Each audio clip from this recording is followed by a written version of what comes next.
Good morning. Welcome to Frank Talks. I'm Mindy Tate, Executive Director for Franklin Tomorrow, and we want to welcome you to Frank Talks. It's Monday, September 14th. I think we all are beginning to wonder what day, but always on the second Monday of the month, we have Frank Talks. And so we are excited to be together with everyone. And so we look forward to hearing from our panel this morning. Our topic is navigating mental health through tough times. And we've got some things to take care of before we get into our program. So I want to first welcome Alina Bell, our board chair. Hi, Alina, how are you doing? Fine, Mindy. How are you doing this morning? It's good to see you. So we've got some great partners who help us present our programming. And so why don't you welcome them this morning, and then we'll individually work with them on that. Mindy, we could not allow Franklin Tomorrow's Frank Talks to take place within the community without incredible partners. And we are so grateful for Williamson Medical Center being our sustaining partner, and for Renaissance Bank being our presenting partner. We are just so grateful. They walk alongside of us, and please support them in any way that you can, because they are so kind to allow us the opportunity to benefit from such an incredible forum like this. It's been a unique year for nonprofits, but we've had great, strong support from Williamson Medical Center and Renaissance, as well as other partners. But we'll first go and talk with Diane LeBlanc, who's in this pretty conference room with a great painting from Renaissance Bank. Good morning, Diane. How are you? Oops, let's see. Oops, I can't. Good morning. Can you hear me? Yes. All right, great. Yeah, you like that painting? I thought it'd be a little brightness for this Monday morning, and welcome everybody, and thanks so much again for allowing us to support such a great organization, and always appreciate the on-point topics that we share here with Frank Talks and with Franklin Tomorrow. And I'll just publicly say congratulations. We haven't been together to say congratulations on the All-American City Award, and so proud of the work done, and thanks to all who helped with that. I just wanted to spend just a quick minute talking about home equity lines of credit. I'll just share some high points of that. Our home equity line of credit is pretty popular right now. We're seeing a lot of folks that spending time in their homes want to do some improvements, and the home equity line of credit is a great product to do that. We've got a great one in the market. We have a 10-year interest-only product. We go up to 89% loan to the value of your home. We have a 10-year interest-only repayment. And regardless of the cost that the bank incurs, we only pass along $200 to the client. So it's a product that you can use through a checking account that we establish for you. And it is out there for 10 years, as I said, and allows you to use a checking account to access those funds. So we'd love to share more about that with you. Please feel free to call us or come by. We have a location at 9135 Carruthers Parkway, and then we also have the downtown location at 815 Columbia Avenue. We'd love to help you. Just give us a call or come by, and thanks so much for the time. All right, thanks, Diane. I hope you have a great day. Thank you. Thank you. So then we're going to talk with Nicole Volk from Williamson Medical Center. Nicole, a lot going on at Williamson Medical Center, but we're also encouraging people not to forget to take care of themselves with those vaccines and those checkups and those tests. So tell us a little bit about what's going on at Williamson Medical Center. Yes, that is a very important message. Please, we're encouraging everyone not to delay care. There's no reason to delay it. It's very safe to come here. We saw a lot of people delaying care since the beginning of the pandemic, and we're 7 months in now. So there's not much, we can't continue to delay it. And thank you to Franklin Tomorrow for bringing these important, especially health topics like today, to the community that we can really talk about and have an open communication conversation about. And also for allowing us sponsors for a platform just to talk more about our services and what we can provide the community. One of the things I want to talk about today is our orthopedic care. We have a wonderful orthopedic group, Bone and Joint Institute of Tennessee, right here on our campus, a beautiful new building. They've been around, the group's been around since 1979, over 40 years, has a wonderful tradition of treating people like family and just really making people feel comfortable. So if you're suffering from those aches and pains and, you know, noticing it more if you're home and have time to think about it, please come see them. They can help you. And I do have a short video that can, that gives a little bit more information about them. Carly will play that. Everybody be safe, remain diligent, and don't put off your care.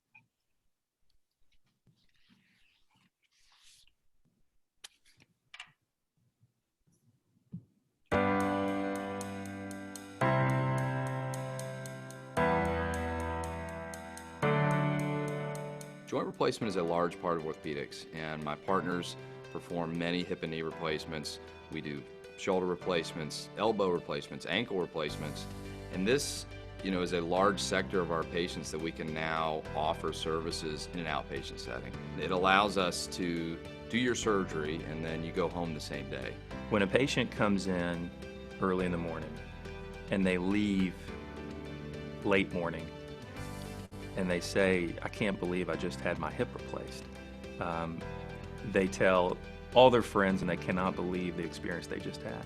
People are requiring joint replacement at a younger age. Their expectations are higher. It's not focused on the elderly person who's bedridden. It's focused on the younger person that wants to return to an active lifestyle. You have to have a healthy patient who is motivated and has some type of care provider at home for several days after the surgery.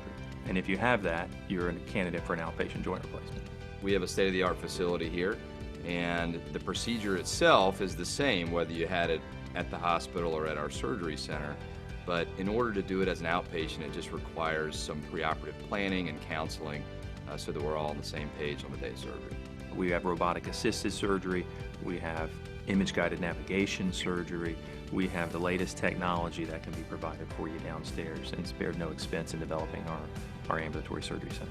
One-stop shopping to be able to come in for surgery, have physical therapy, go home equipped and ready and fully confident is something pretty incredible that we're able to offer right here in this one building.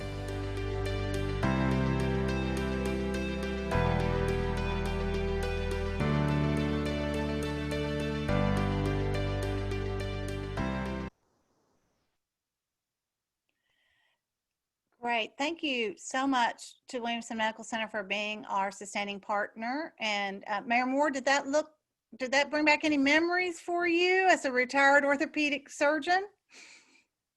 It just was music to my ears. I loved it.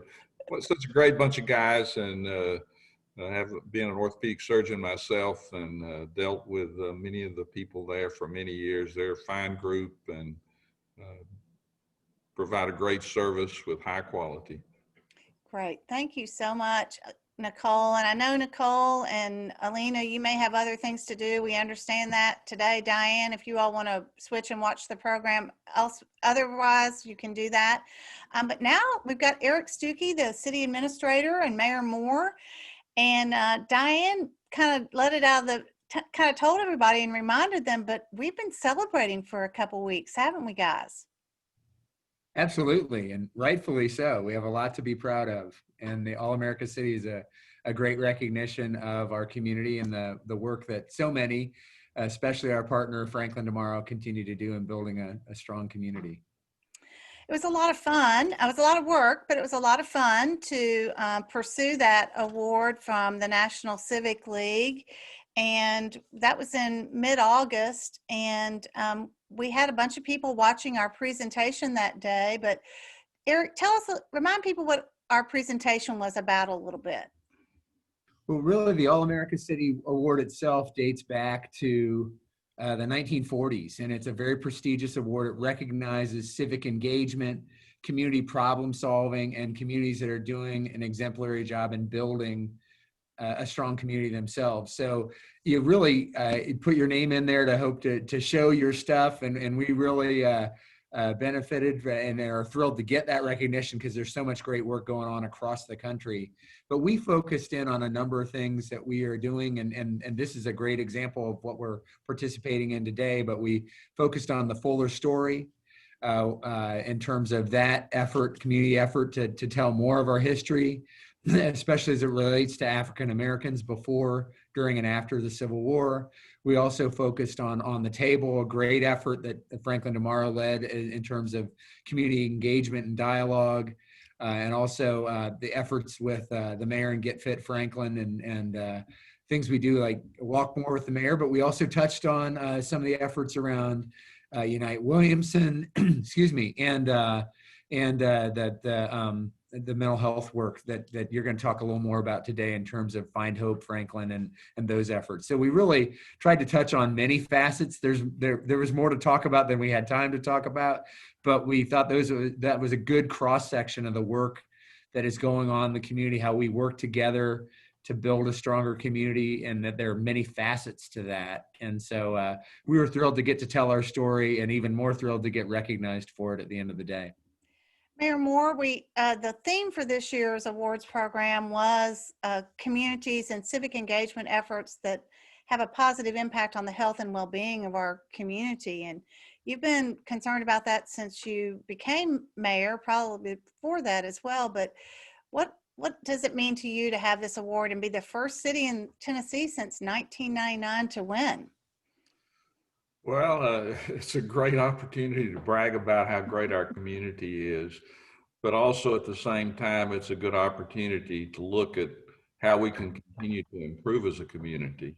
A lot of this effort as far as health in our community started back with the Governor Haslam administration, and we were recognized as a healthier community, and we recognized 4 different areas we needed to be working on: activity, tobacco cessation, and mental health. And more recently, we've begun to focus more on the mental health aspect and elevate that conversation in our community and try to reduce the stigma associated with mental health.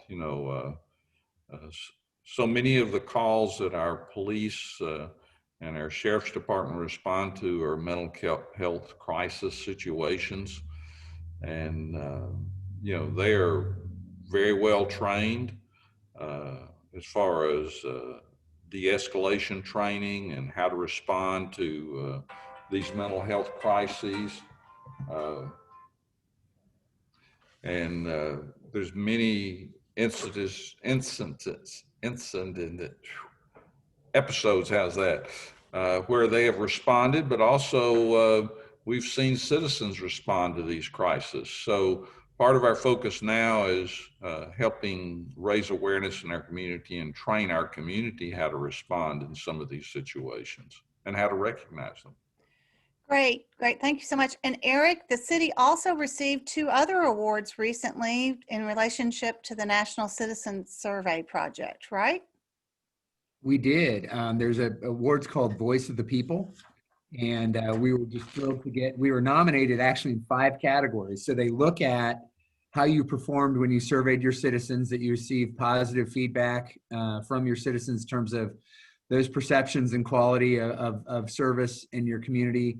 But then also, then you submit an application about, well, here's the work that we're doing in those areas. And so we received in 2 categories, nominated in 5, and we're very honored to have that as well. And that's a survey that's taken by over 600 communities across the country every year, and it's everything from 1 million people in Phoenix to 1,000 people in a smaller city, other areas across the country. So we were really excited and had top performance in our category of population and in multiple categories too. So we don't just measure things, we also want to know how our citizens perceive needs in our community. And that was a major compliment as well. And in the All-America City Awards, we also won in the Cultural Entertainment Showcase, thanks to the great folks at Studio 10 and Patrick Cassidy and the folks there who helped us by producing a great fun video that you can watch on our websites or our YouTube pages. And if anybody wants to, they can go back and watch the program that we did for the All-America City Awards on YouTube, the city YouTube, or on the Franklin Tomorrow YouTube pages too. So great opportunity. We wish we could get a big party together and celebrate, and maybe we will, because we got to figure that out, right? It's for the whole community. We would love to. Great. Thanks so much, Eric. I know you are busy this morning, and so we appreciate it. And we're going to move on and go forward. So we wanted to announce this morning that Franklin Tomorrow's annual Exemplary Community Volunteer Awards, we're opening those up today for the November 17th Volunteer Awards. Those are normally held in the late summer, but we were kind of busy working on All-America City, so we've delayed that. But thank you to USI Grange Insurance, which is going to be our partner in presenting these awards. And information will be available after lunch today on our website at franklintomorrow.org, or you can reach out to Carly Schroer, Carly at franklintomorrow.org, or myself, Mindy at franklintomorrow.org, to find out how you can nominate someone for the Volunteer Spirit Awards, the Youth Awards, or our new award this year is called Neighbor to Neighbor. And we know that there have been things big and small that people have done to respond to the pandemic and other issues in our community. And so we've added this Neighbor to Neighbor Award, and we'll be talking more about it over the next couple of weeks as we accept nominations. But again, the awards are November 17th. It'll be a hybrid event at Franklin's Rolling Hills Community Church. So we'll have some in person and some ability for you to join us through Zoom or streaming technology, but we'll talk more about that later. We want to get into our program now this morning.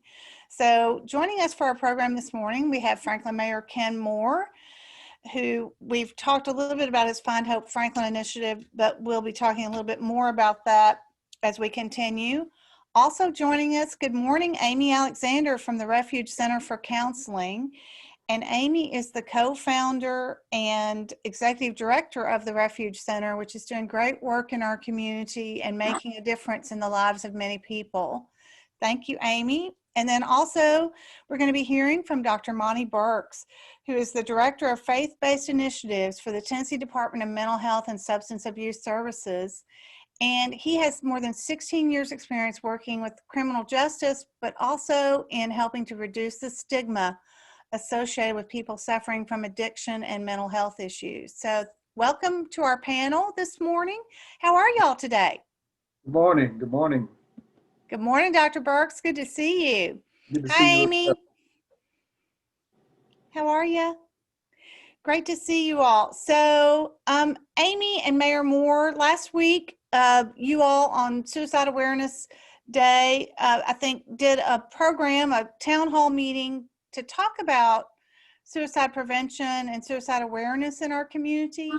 Why was that important, and how did that come about? Mayor Moore, if you want to start. Well, I'm supposed to be a gentleman and let you go first, Amy. Yeah, you're going to talk about it so eloquently, and then I'll fill in a few little gaps, maybe. Sure. Good morning, Well, you know, we just can't say enough thank yous and give enough credit to Mayor Moore for his vision for Find Hope Franklin and its initiatives to improve the overall wellness of our community. It's an act of courage and perseverance, and we're so grateful. And Find Hope Franklin is focusing on emotional wellness. And we knew that September 6th through the 12th was Suicide Prevention Week, with the 10th being World Suicide Prevention Day. And what we had seen typically in social media was a lot of great data and hashtags and things to promote awareness and start a conversation. We really wanted to go a step further and tell some stories. And so it was remarkable. We had two gentlemen who had been survivors of their own attempts of suicide, and one man who lost his son to the Natchez Trace Bridge 2 years ago. And the three of them told their stories, and then we discussed the resources that are available so someone does not have to go through something like this alone. So I was just even personally so moved by what they were willing to share. And it is available on YouTube, so people can rewatch the event if they'd like to. And Mayor Moore, you were joined by our police chief, Deb Faulkner, but talk a little bit about why this has become so important to you. Well, as I mentioned earlier, one of our areas of focus in being a healthier community is mental health. And both Chief Faulkner and I have been very concerned for several years about the incidence of suicide in our community. And also we've been concerned about substance use disorder in our community.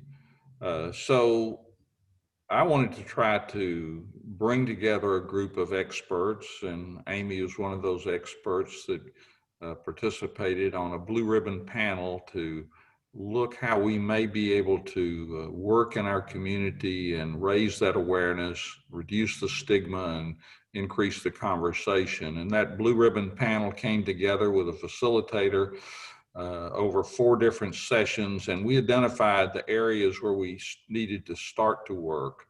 It's such a broad subject, we thought we needed to narrow it. So we eventually named ourselves Find Hope Franklin, which I think is a good tagline. We've created a website that creates an easy access to people that may be in a mental health crisis to find the information they need in one convenient spot. We've focused on suicide prevention at this point, and our goal is to train trainers in QPR, question, persuade, refer training, so that we can train more people in our community. COVID's kind of slowed that effort at this point, but our goal would be to train civic groups and clubs and church groups in recognizing suicide tendencies. Then the other area we've focused on is the long-term need for some type of facility with a continuum of care after that. As I mentioned earlier, our police and first responders, many of their calls are mental health situations. And unfortunately, many of those people have the 2 most common destinations where they go: emergency room or jail. Neither one is well equipped at this point in time to handle those mental health crises. They may stay in the emergency room 2 or 3 days.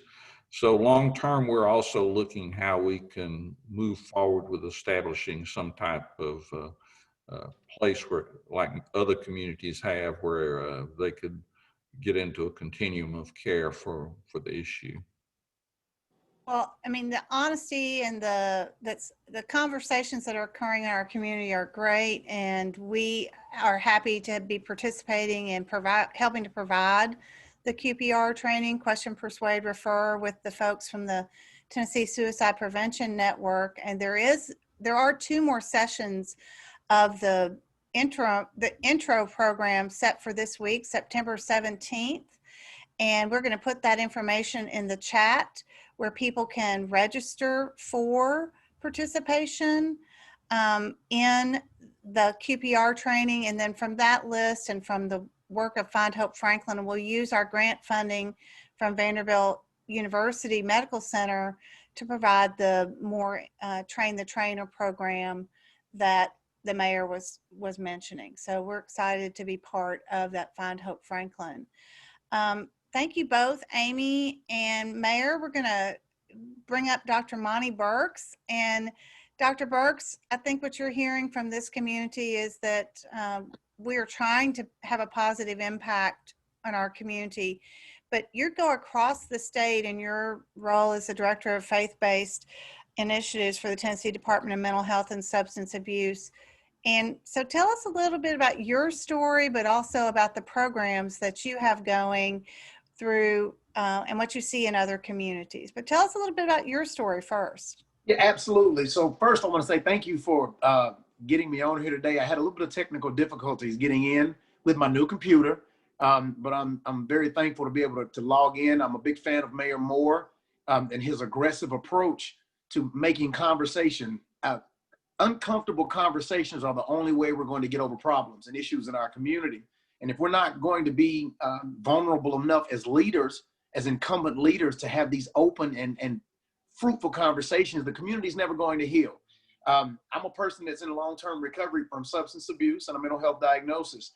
I've not been afraid to tell my story, and there's some reasons why I've not been afraid to tell my story. The number one reason is because 20 years ago, when I needed help, I had no idea where to go or who to talk to. In my mind, I had convinced myself that I was the only person that had substance use disorder. Then we just called it addiction, and there was a bunch of other just encouraging names that they use for people who had substance use disorder. Instead of speaking to me from a person-first perspective, they spoke to me like I was my diagnosis, I was my problem, I was my issue, I was the bondage that was killing me. But back then, we didn't really have an active recovery community. We didn't have a TSPN.org. We didn't have the 1-800-TN red line. We didn't have the Crisis One phone number. All we had were people in the community that if you didn't know who to talk to, you didn't know who to talk to. I come from rural Tennessee, Franklin County, Winchester, Tennessee, which is, it's about 75, 80 miles southeast of Franklin, Tennessee. It's a beautiful place. It's often confused for Franklin sometimes because it's Franklin County. But you know, I'm thankful that God allowed me to grow up and see the beauty of Tennessee from the ground up, from the dirt, from the trees to the mountains. But when I left that small community and went to college, I was introduced to things that I wasn't used to, club drugs, ecstasy, ketamine, a new lifestyle. And coming from a small town to a larger community, the exposure to the new lifestyle was something that I wasn't prepared for.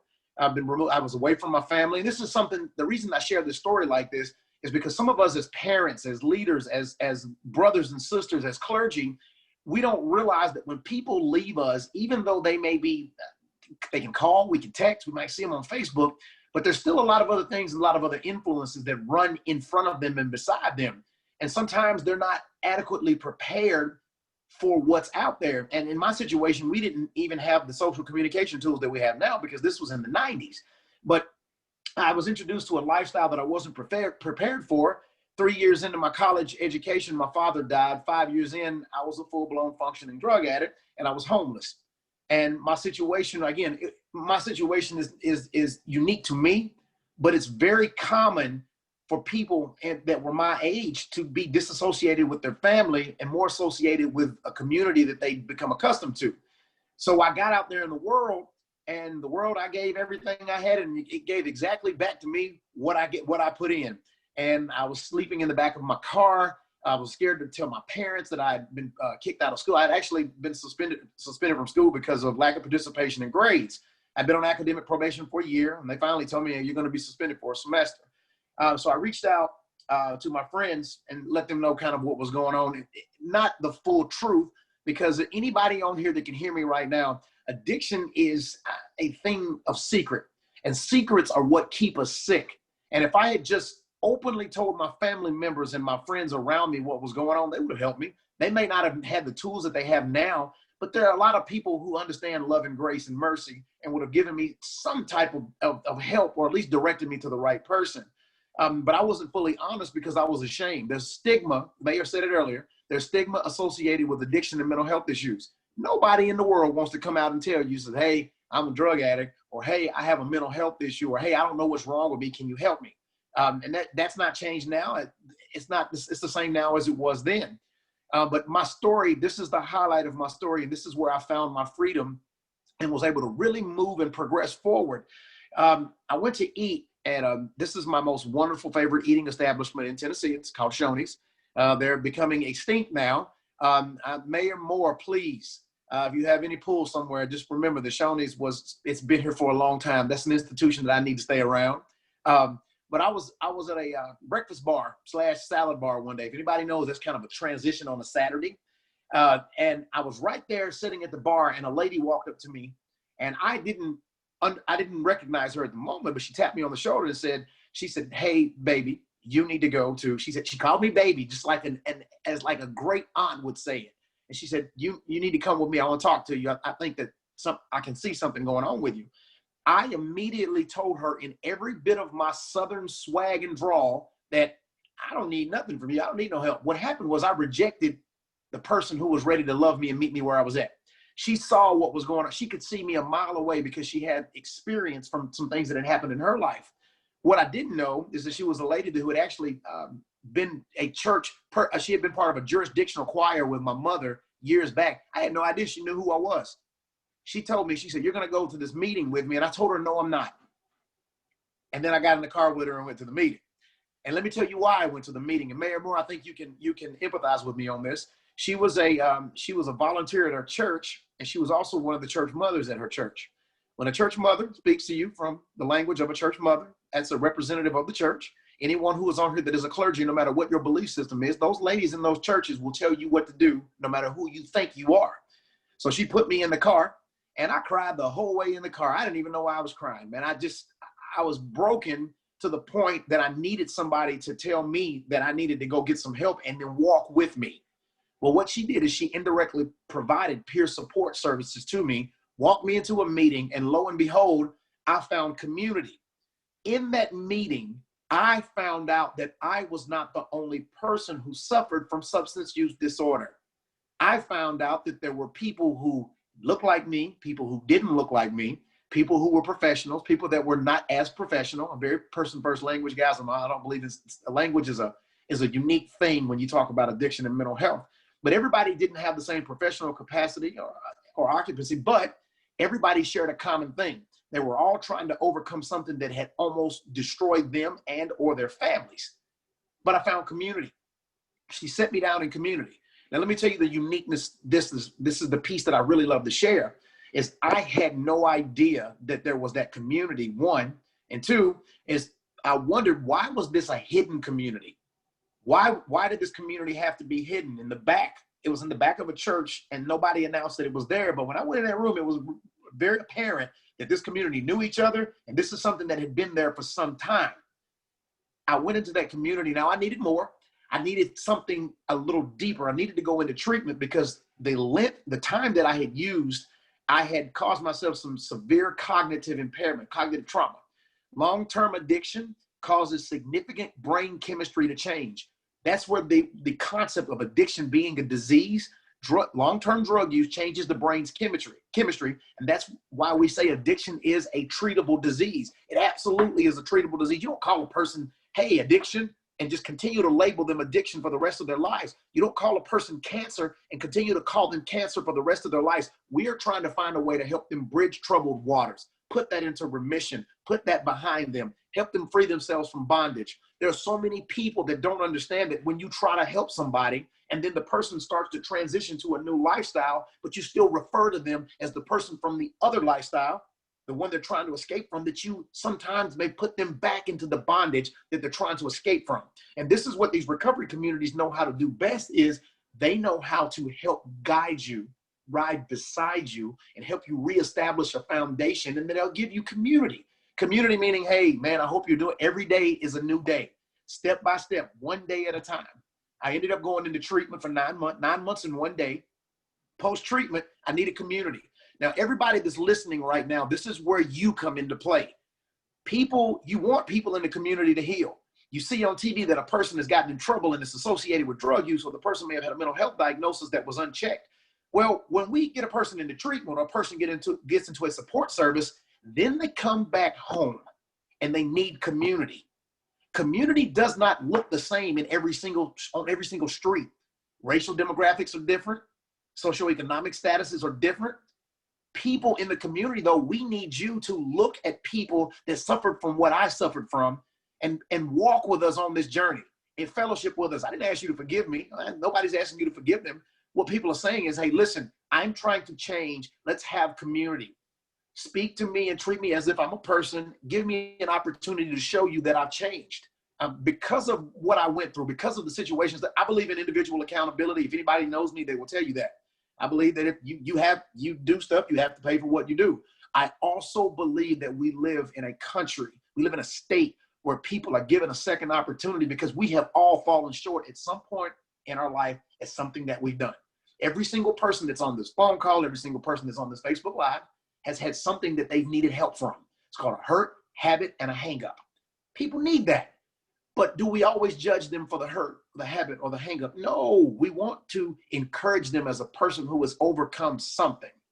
So the community, we need you to be part of this process. If for nothing else, put a bulletin board up that says there are recovery meetings down the street. If you're not a person of faith, I'm a person of faith. I'm a man of faith. I believe that the faith community plays a powerful and vital role in people's recovery. But everybody doesn't go to the faith community for their recovery process. Fair enough. If you're not part of that community, understand there's something called SMART recovery, which is a stepped, systematic process for people who don't choose faith or a faith concept, but it's still a path to recovery. But here's the biggest one. When a person that you know has been through a program, how about open your arms up and give them a hug and say, congratulations, you've made it. It releases an oxytocin in your body and in their body that can be the predictor. It can be a predicate move that can promote healing between people and communities. And this is how we get in front of some of these things. Listen, people are not going to always get it right on the first, second, or third chance. Lord knows it took me 10 chances to get it right. Can't tell you how many times I've fallen off of a horse, a cow, or a tractor doing something that I was not supposed to be doing. But every time I got up, dusted myself off, and tried again. We're talking about people. There are community, and people need recovery capital. It could be the gas station that says, hey, have a nice day. It could be the church ladies who are walking by and says, hey, young lady, if you need help, come and join our group. This is what recovery communities look like, and this is what recovery capital looks like. And when I say recovery capital, you look at people with financial assets. People have financial assets. They have different things they call their capital. People in recovery need recovery capital. It's the same concept. It's not necessarily always financial, but it's the whole community around them that supports them. So at every single piece, that every single level they go through, they're reminded of how far they've come, and the community is going to support them as they continue to move forward. People in recovery can help other people that suffer from addiction sometimes better than people in other professional capacities. You don't need an MD, a PhD, a DD, or ADD, or any other DD behind your name to love somebody and meet them exactly where they are. What you need is an open heart and an open mind and a willingness to love somebody, and remember that we've all made some kind of mistake. So now, that's my story. So I'm going to spend a couple of minutes in telling you what I do, and you can understand why I do what I do. I'm the director of faith-based initiatives of mental health and substance abuse. I travel the whole state, every single county, 95 counties, and I meet with people of faith of different walks, different traditions, and also different civic and social clubs, and try to help connect community-based resources. So when people are in recovery, people come out of treatment programs, people leave recovery court, people partner with the prevention coalitions, that they have other types of recovery assets and capital in those communities. And we can also change the culture so we can address the stigma. We are in a unique time in our country. Our social media can be a great thing and can be a not so great thing. And we got to remember that these people that we love, these are our people. They're not those people, they're us. So when they come back to these counties, we need to make sure that when they come home that we have some type of county, city, local resource for people to find that sobriety, find their recovery, find their community. So my job is to recruit faith institutions, congregations, religious institutions, and to connect them to resources so they can be trained on trauma-informed care. They can be trained on faith and spirituality and recovery. They can be trained on QPR. We partner with TSPN, tspn.org. Project Lifeline is a project I oversee. We partner with them to do QPR trainings in our faith-based institutions across the state. It's amazing when our clergy buy into the conversation around suicide and mental health. But Project Lifeline is the first tier of the programs that I oversee. There are 17 Lifeliners across the state. Their job is to reduce the stigma related to the disease of addiction and mental health issues in their community and connect people to resources. They also help start recovery meetings and connect communities together, recovery communities together, so communities can become recovery conducive. The second set of peers I oversee are the faith-based coordinators. Jamie Harper is the faith-based coordinator for Williamson County. He is an absolutely wonderful, wonderful human being. His job is to go and recruit these congregations, meet our faith institutions where they are. If they have a ministry they already have, we'd like to share that ministry with other congregations across the state. If they're looking to start a ministry related to substance abuse or mental health, we have tools and we have resources to come in and train, help them build that capacity to combat addiction and mental health. And we can help them build that ministry according to whatever their belief is. Whatever our job has nothing to do with their belief. It has to do with building recovery capital in the community by helping our congregations and faith institutions see the other resources that are already available. As a result, through working our faith-based initiative, we have about 700 congregations that we work with across the whole state. I've traveled to 15 different states in the United States to talk about what we do in Tennessee with our faith-based initiatives. And they are amazed at how well and conducive Tennessee is at doing work like this. And I've got to be honest, it's because of people like you, Mayor Moore. The reason that Tennessee thrives like this is because you're willing to have an uncomfortable conversation about something that you may not fully understand, but something that you're willing to take the time to listen to somebody else. It doesn't have to happen to me to happen to you. It doesn't. But just because it didn't happen to me doesn't mean that it didn't happen to you. So we need to, as communities, I don't like to speak in absolutes, but this is something that we need to do. Community is embrace with people and walk with them on their journey. If there's a congregation out there that would love to get involved in the work that we do, my information is on the website today on the Facebook Live. Please reach out. I would love to connect with you and possibly share resources. Let us get resources to you. Our lifeliners and our faith-based coordinators have referred thousands of people to treatment directly from the pews of sanctuaries, which means that our clergy are working with our recovery community so we can hit a person from two different sides. We have our faith and our spiritual side, and we have a recovery side, which to me it all is in the same circle. But when you pull everybody together, it lets the person know that we're going to take a full, holistic, altruistic approach to help you find recovery. Because here's what happens, and this is where I'm going to end. You can tell I grew up in a faith community because I accidentally preach no matter where you let me get on and talk. It is what it is. But think about this. We have over 12,000 religious institutions in Tennessee. If we have a quarter of them get involved and have the uncomfortable conversations around substance abuse and mental health, can you imagine the impact that we would have on the community? Could you imagine the things that we could leave behind us as a legacy to change? Faith-based institutions are older than any single one that anybody listening to me has ever worked in. They were here before I was here and you, and they're going to be here when you leave. So what we need to do is strategically give them the strategic capacity to do things that are going to live far beyond my days and your days as well. I'm so thankful for you guys letting me come on here and talk today. It's been a pleasure, and I've had such a good time. Mayor Moore, thank you, my friend. I've enjoyed. I had lunch with you close to a year ago in your office, and I brought a couple of my team with me. I'm very honored and proud to know that you've continued these great conversations and made Franklin Tomorrow engage like it is. So I appreciate you guys.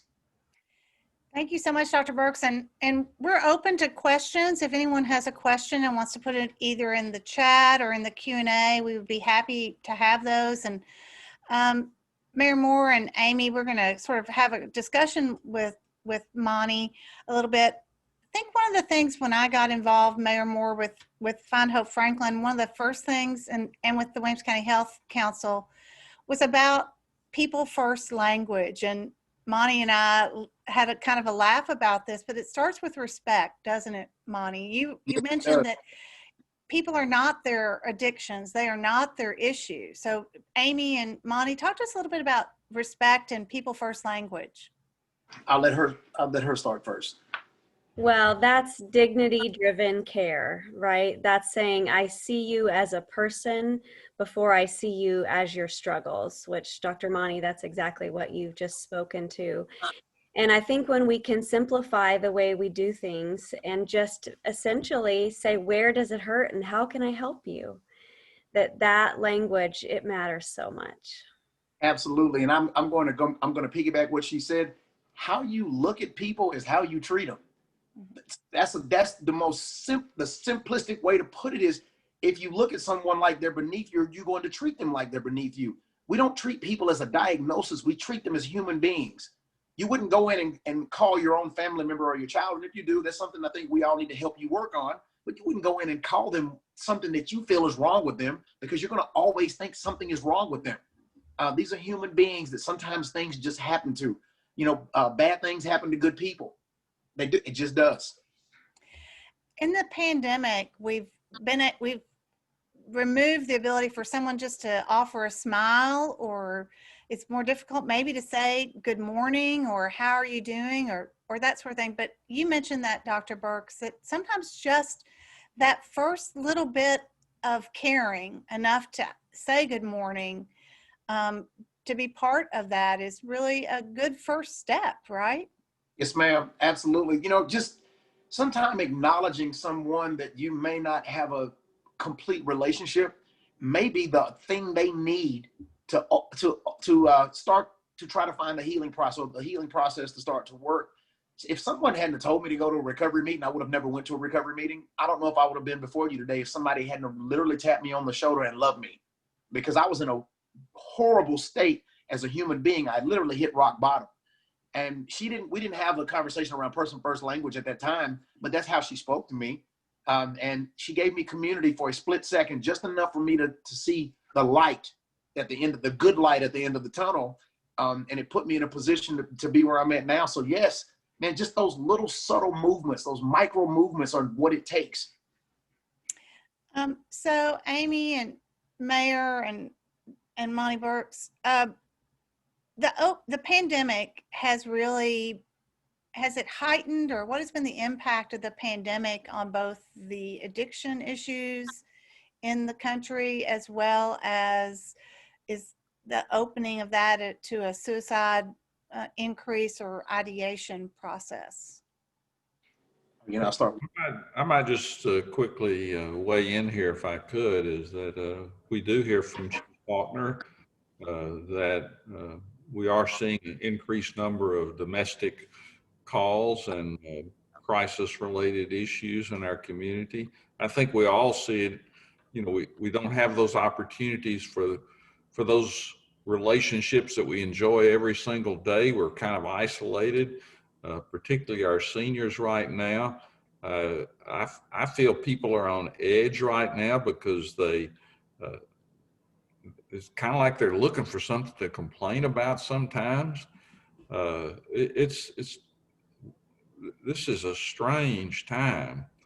I love what Monty said. The way he started his story is that somebody just reached out to him and said, hey, you need help.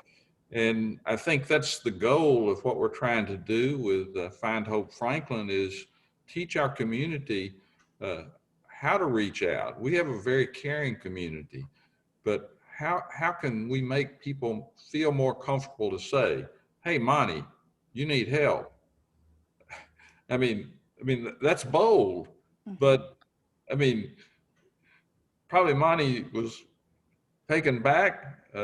You better be prepared that there could be a different reaction than what happened with Monty, but we have to have this conversation in our community, whether it's about substance use disorder, whether it's about suicide. We have to have that conversation for us to be a really good community and continue to heal so many things that Amy talks about, the pain in our community. There is pain in our community. We live in one of the best places in the world, but there's pain here. And as Monty mentioned, we all encounter challenges in our life every day, and it's how we react to those challenges is how we continue to build ourselves and develop ourselves and heal. You're absolutely right, Mayor. And you're right. Sometimes the reaction you get, because people from different perspectives, depending on where they are in life, They may hear a different song that you're singing. They may see you trying to help them as something that's confrontational. And here's the cool, awesome thing about what you're doing in that community is now our community members can come and meet people in recovery and let them help facilitate these meetings like QPR. And it's going to give our community more tools on what to do when you're not met with that positive reaction from someone you're trying to help. Or better yet, how about you reach out to somebody else instead of, I'm not always going to be the guy that can help my brother. Can't always be a prophet in your own house. Sometimes you got to reach out to somebody else and let them come in and be the guiding point to help a person get help. You just be ready post or after the person comes back. So absolutely, man. And again, all uncomfortable conversations will generate some really good responses later. Sometimes people just don't realize that's what it takes to get there. Yeah, in our actions and in our words, we want to communicate, I see you and you matter. And when we see someone struggling or their behaviors seem a little bit off, it can be really easy to go to judgment. But if we can stay in a place of curiosity and compassion, it can make all the difference. I will say that one thing that evokes honesty and transparency is when we start. So wherever we can be, and Monty, that's how you started today, wherever we can be honest about our own struggles, things we've been through, things we've overcome, things that are hard today, we're going to see that exchange occurring where people are opening up back to us. So how about we start? So we've had a couple questions. Monty, one of the questions, so you work in the faith-based community along with the Christian communities. Are the Muslim, Buddhist, and Jewish communities involved in these efforts at this point? Yes, absolutely. So each one of our traditions has a different path they take to addressing substance abuse and mental health. So what we've done with some of our communities, because they have their own internalized institutional systems, is we give them the same recovery resources. It doesn't change what the information we have and the trainings we have. They don't change per belief system. We encourage all of our belief systems to actually work together to be recovery conducive for the community. But we actually work with the Muslim community, the Baha'i community, the Jewish community, and there's a lot of other different communities that we work with. Again, we work with over 700 different congregations across the state of Tennessee. And if someone is on this phone call, this is a faith-based initiative that I'm been blessed to be the director of. I encourage you, even if you're not the leadership in your institution, reach out anyway and let us get you some resources to take back to your community. Cultural competency sometimes can't come from me, but whoever's asking that question, it can come from you. Because I may not necessarily understand what goes on in the four walls of your sanctuary, your temple, your mosque, but you do. So you may be able to take some information back into that community that I was not able to get to go in there. And then we can have a partnership and continue to bring that information. And another question that we had submitted, and Amy and Dr. Burks, you can, or Mayor Moore, chime in on this. So someone said, we all know someone affected by addiction and or mental health issues. What would you suggest one to do to help someone who's been through rehab several times but continues to relapse? How do you reach them? Any thoughts? Say, I lost how do you reach people if they've been through rehab a couple times and continue to relapse? How can people continue to respond to them, or how should people continue to respond to them? So I would say, I want to chime in here to kind of start this conversation. So I'm a person that had to deal with this myself, including with people that were close to me. And what I won't give advice, but I'll tell you what happened in my situation and what's happened multiple times with me working with people in the community is you as a person, if you want to help people, you need to understand the whole process as you help people. Because from your perspective, sometimes you may think that, all right, I told you about a resource and you just did 96 hours in jail. You're free from bondage and you're going to go get healed. You as a person that wants to help, I would encourage you to take as many trainings as possible, understand the brain's process and how long it takes for a person's brain to start the healing process to become rational. And also remember that everybody's perspective, everybody's EQ and IQ, these things are not the same. So people are going to heal differently depending on more than one thing. One, where they live at, the food they have, access to resources, transportation, all of these things play into a process. So sometimes what we think is, why didn't they just quit the first time? Well, they did. They went home, got out, they went back into a home that had two alcoholics that weren't in recovery. They didn't have transportation to a meeting. You can see what's going to happen.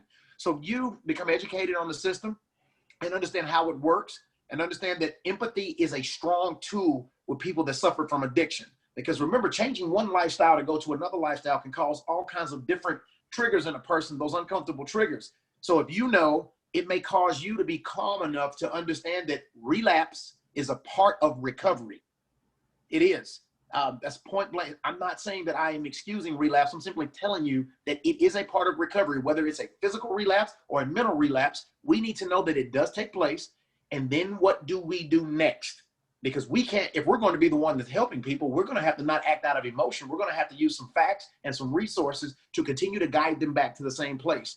And I'm sorry, I might have took too long on that one. I want to give my colleagues some time on that. Amy, any thoughts on reacting? Well, yeah, I think that this is a very common occurrence, and don't give up on the person that you love. I would also encourage you to explore what may be driving the addiction. And many times we find that that's an unprocessed trauma, a grief and loss that was not tended to, a relational crisis. And so how can we get someone support for those drivers is very important.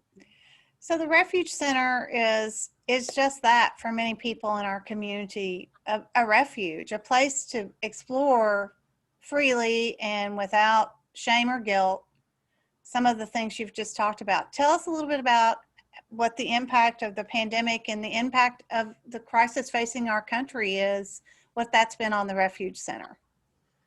Well, we're very busy. You know, we're seeing up to 25 referrals a day. So we do have a lot of people reaching out for support, and I think that's a great thing. We have seen an increase in certain things.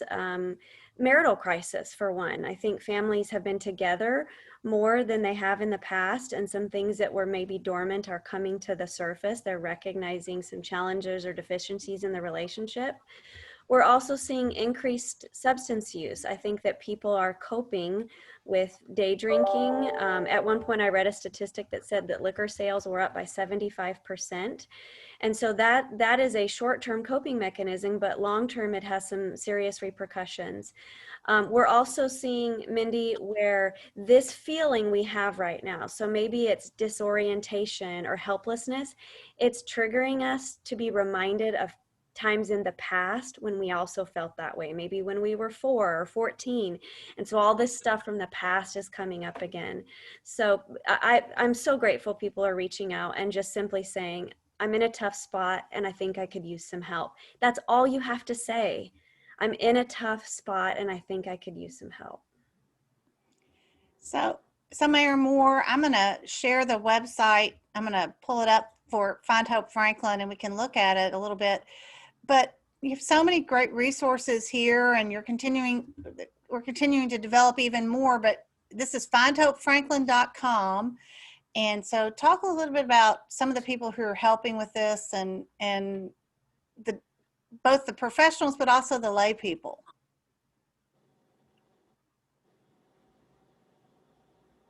I appreciate the opportunity to talk about that, and we actually rolled out our website early just because of COVID and the anxiety in our community, and so it's still a work in progress, and we're reaching out into the community with social media and so on and so forth to try to continue to promote mental health awareness and the resources there.